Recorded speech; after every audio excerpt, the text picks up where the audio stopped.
I actually came into Apex for a different idea. Actually, this car is a 2014 Range Rover Sport, right? So that's basically the old model. We have a new model with a different look out of it. So my idea was to change or uplift the old model to a new model.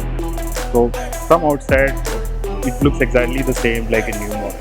So when I came to Apex, these guys were able to offer me the solution how it can be done with the body kit and what are the different options I can go for. So currently what you're seeing is my 2014 old Range Rover with a complete uplift up, and what you can see is a 2021.